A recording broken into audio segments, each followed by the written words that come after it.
Bonjour bien-aimés, sans plus tarder, je vous invite à ce que nous puissions partager quelques pensées dans ce passage de 1 Thessaloniciens chapitre 5, passage qui est bien connu à partir du verset 16, qui dit ceci: « Soyez toujours joyeux, priez sans cesse, rendez grâce en toutes choses, car c'est à votre égard la volonté de Dieu en Jésus-Christ. N'éteignez pas l'esprit, ne méprisez pas les prophéties, mais examinez toutes choses et retenez ce qui est bon. Abstenez-vous de toute espèce de mal. » Et je voudrais vraiment, à travers ces quelques versets, attirer notre attention sur deux éléments particuliers. Le verset 18 qui nous dit « Rendez grâce en toutes choses, car c'est à votre égard la volonté de Dieu en Jésus-Christ. » Dans d'autres versions, nous avons cette traduction qui dit apportez votre reconnaissance à Dieu en toutes choses.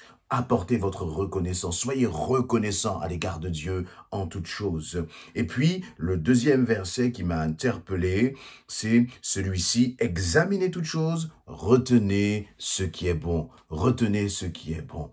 Et vous voyez, dans ce verset, eh bien, l'apôtre Paul invite l'église de Thessalonique, invite les chrétiens et t'invite toi aussi, si tu connais Jésus-Christ, à non seulement être toujours joyeux, voyez, à être toujours joyeux, mais de rendre grâce, d'être reconnaissant. Et ce que j'ai été interpellé par le fait que parfois nous voulons être reconnaissants uniquement quand les choses vont bien.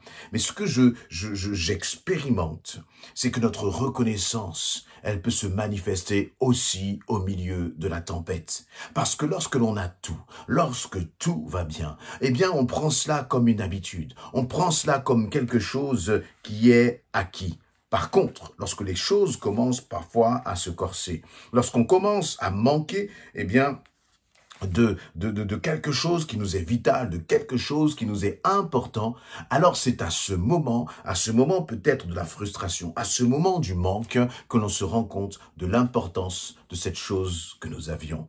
Un exemple simple, lorsque nous étions au temps du confinement, lorsque nous ne pouvions même plus nous rendre d'un point à un autre sans avoir une autorisation, sans avoir une raison, lorsque nous ne pouvions plus nous serrer les bras les uns les autres, lorsque même l'église, on ne pouvait plus se réunir dans l'église.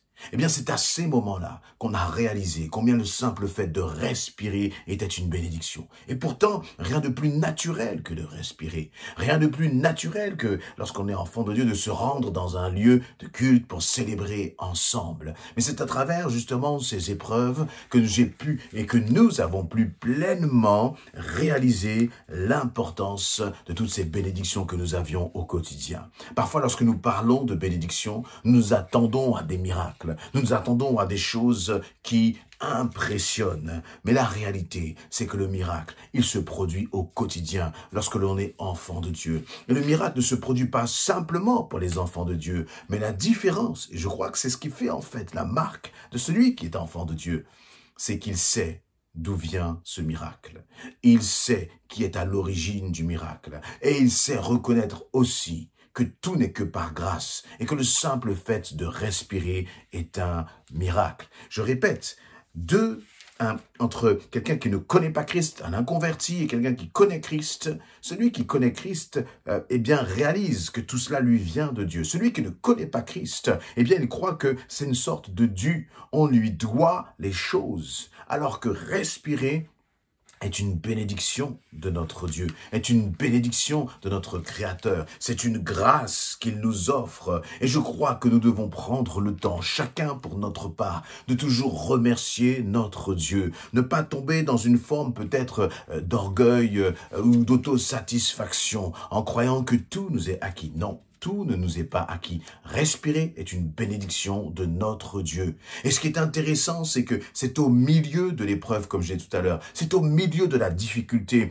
que parfois nous prenons conscience de ces choses-là. Nous prenons conscience de toutes les grâces que le Seigneur nous accorde au quotidien. Lorsque tu dors, le Seigneur veille sur toi. Et si tu peux te réveiller, c'est parce que le Seigneur l'a permis. Et c'est une bénédiction. Mais ce qui est intéressant, c'est justement ensuite, dans cette autre autre verset, eh bien, il nous disait, mais comment dire, d'examiner toutes choses et de retenir ce qui est bon, de retenir ce qui est bon. Alors, bien sûr, on peut comprendre ce verset dans le sens de, vous recevez un enseignement, vous lisez, je sais pas, un récit biblique ou autre, ou n'importe quoi d'ailleurs, ça peut être un livre de philosophie, je ne sais quoi d'autre. Et dans ce que vous lisez, eh bien, vous devez faire le tri. Mais j'ai été interpellé parce que il y a peut-être aussi une autre façon de comprendre ce verset, d'examiner ce qui est bon. Lorsque tu traverses une épreuve, lorsque tu passes par une difficulté, est-ce que tu ne regardes dans cette difficulté que ce qui te fait mal, que ce qui ne va pas? Ou n'y a-t-il pas, à travers l'épreuve que tu es en train de traverser, une leçon que le Seigneur voudrait t'apprendre, un enseignement qu'il voudrait t'apporter? Voyez, par exemple, comment peut-on expérimenter dans le fruit de l'esprit la patience s'il n'y a pas des situations qui, justement, parfois, vont nous pousser dans nos retranchements dans le domaine de la patience? Vont faire que, eh bien, tu voudrais que les choses aillent plus vite, tu voudrais que les choses soient faites différemment et tu ne veux pas attendre. Et là, eh bien, le Saint-Esprit te parle et te dit, attends, patiente. Les choses doivent se faire en montant, te dit le Seigneur. Et la réalité, c'est que c'est donc dans cette circonstance difficile pour toi, dans cette épreuve, que tu vas pouvoir regarder cette épreuve en disant, c'est difficile. Mais je crois que ce qui est bon dans cette épreuve que je suis en train de traverser, c'est que l'Éternel me fait grandir dans la patience. Et vous voyez donc, on peut avoir deux façons d'examiner, deux façons de regarder les situations. Soit nous les subissons simplement et nous passons notre temps à nous lamenter, soit tu décides de dire, Seigneur, qu'est-ce que tu veux m'apprendre à travers cette situation? Et le Seigneur, eh bien, laisse-moi te dire qu'il est celui qui va justement t'enseigner, te faire grandir. Et si nous voulons avancer dans notre marche avec Dieu, si nous voulons avancer croître spirituellement, si nous voulons avancer dans la sanctification, eh bien, il faut apprendre. Il faut se laisser enseigner par le Saint-Esprit. Et le Saint-Esprit n'enseigne pas avec simplement de la théorie, mais c'est lorsqu'il te met à l'épreuve dans les situations.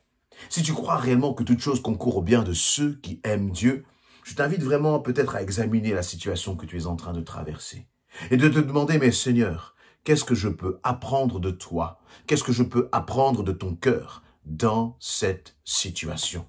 Et c'est pour cela que je parlais tout à l'heure de la reconnaissance. Parce que à travers des moments difficiles, on se rend compte que des choses qui nous paraissaient élémentaires sont en fait des grâces de l'Éternel. Et donc je regarde les situations difficiles en disant, mais Seigneur, je réalise que tout cela, c'est une grâce de ta part. Si je respire, c'est une grâce de ta part. Si je marche sur mes deux pieds, si je peux courir, c'est une grâce de ta part, Seigneur. Mais c'est au milieu de l'épreuve que l'on prend conscience de toutes ces choses-là. Et il y a deux possibilités. Soit on se laisse abattre par les circonstances et par l'épreuve, soit on décide de dire merci Seigneur pour tout ce que tu m'apprends. Merci pour ta grâce et ta patience à mon égard. Seigneur, je veux apprendre à m'asseoir et à examiner toutes choses et de voir justement ce qui est à ta gloire, ce que je peux apprendre afin d'être un homme, une femme qui avance dans les choses de Dieu, et ne plus être simplement comme un enfant capricieux qui subit les circonstances et qui à chaque fois va se plaindre. Nous n'avons pas à nous plaindre, mais nous avons simplement à faire pleinement confiance à notre Seigneur. Est-ce que tu réalises que Dieu t'aime? Est-ce que tu réalises que Dieu prend soin de toi? Est-ce que tu réalises que tu es précieux à ses yeux? Est-ce que tu réalises que tu n'es pas abandonné de l'Éternel, le Créateur, le Tout-Puissant? Est-ce que tu réalises qu'il a pour toi des projets de paix et non des projets de malheur? Mais parfois, à cause de nos plaintes, à cause de nos lamentations, nous n'arrivons pas à voir les bénédictions que le Seigneur a pour nous. Même à travers la vallée de l'ombre de la mort, le Seigneur est avec nous. Même dans la vallée de l'ombre de la mort, celui qui est source de la bénédiction t'accompagne. Alors, ne te lamente pas. Fais confiance pleinement au Seigneur. Demande au Saint-Esprit de t'enseigner à travers la situation que tu es en train de traverser. Et ce qui va se passer, c'est que à travers cette situation, tu vas ressortir grandi. Ce qui était une épreuve, ce qui te semblait être comme un échec, va être pour toi, au contraire, une source de bénédiction. Mais pour que cela devienne une source de bénédiction, je crois que nous devons avoir une façon, justement, de faire face à certaines situations que nous pouvons traverser. Je terminerai en disant simplement, merci Seigneur, tu me donnes le souffle de vie. Merci Seigneur, parce que, comme ce chant le dit, je le loue avec ma voix. Si je n'ai pas la voix, je le loue avec mes mains. Si je n'ai pas mes mains, je le loue avec mes pieds. Et si je n'ai pas mes pieds, c'est que je le loue là-haut. Mais ce qui est sûr, c'est que rien ne doit t'empêcher de louer l'Éternel. Amen.